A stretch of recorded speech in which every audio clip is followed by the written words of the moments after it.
The sessions judges and the chief judicial magistrates must also ensure that these directions are followed in letter and spirit by the subordinate courts.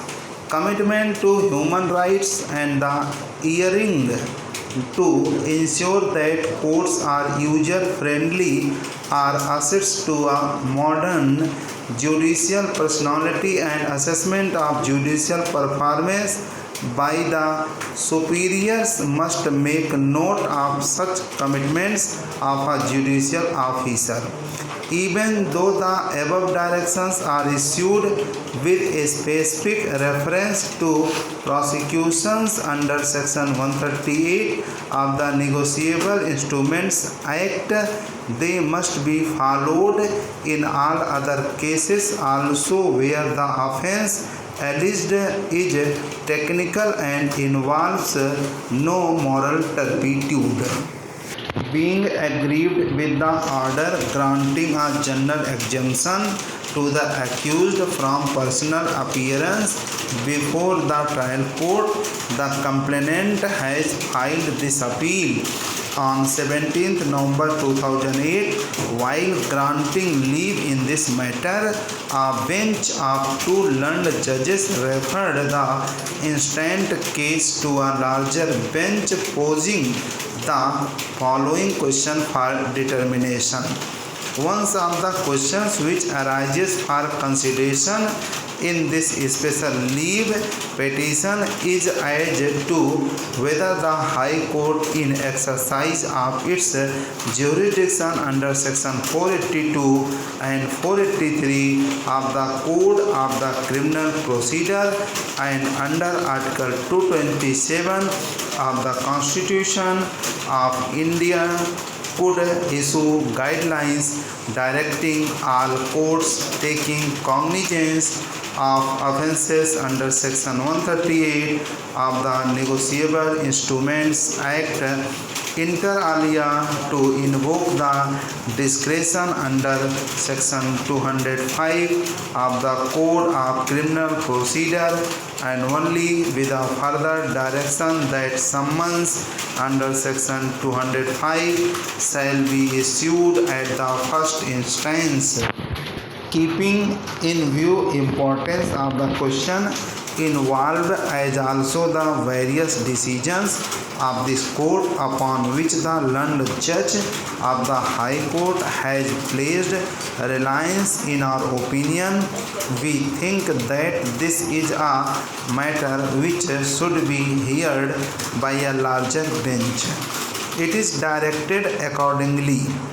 This is how the present appeal has been placed before this bench. Having heard the learned counsels for the parties,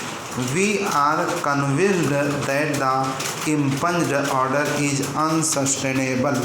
Section 205 of the Code, which clothes the magistrate with the discretion to dispense with the personal appearance of the accused, reads as follows: Magistrate may dispense with personal attendance of accused. Whenever a magistrate issues a summons, he may, if he sees reason so to do, dispense with the personal attendance of the accused and permit him to appear by his pleader. But the magistrate inquiring into or trying the case may, in his discretion, at any rate stage of the proceedings, direct the personal attendance of the accused and, if necessary, enforce such attendance in the manner herein before provided. The section confers a discretion on the court to exempt an accused from personal appearance till such time his appearance is considered by the court to be not necessary during the trial. It is manifest from a plain reading of the provisions that while considering an application under Section 205 of the Code, The magistrate has to bear in mind the nature of the case as also the conduct of the person summoned. He shall examine whether any useful purpose would be served by requiring the personal attendance of the accused or whether the progress of the trial is likely to be hampered on account of his absence. Therefore, the satisfaction whether or not an accused deserves to be exempted from personal attendance has to be of the magistrate, who is the master of the court in so far as the progress of the trial is concerned and none else. In Bhaskar Industries Limited, this court had laid down the following guidelines which are to be borne in mind while dealing with an application seeking dispensation with the personal appearance of an accused in a case under section 138 of the NI Act. It is within the powers of a magistrate and in his judicial discretion to dispense with the personal appearance of an accused either throughout or at any particular stage of such proceedings in a summons case if the magistrate finds that instances of his personal presence would itself inflict enormous suffering or tribulations on him and the comparative advantage would be less. Such discretion need be exercised only in rare instances where due to the far distance at which the accused resides or carries on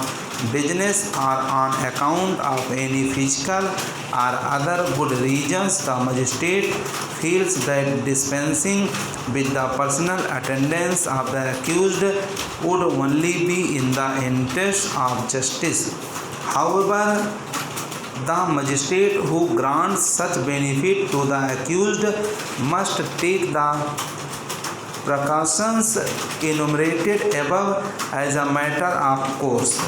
The court must ensure that the exemption from personal appearance granted to an accused is not abused.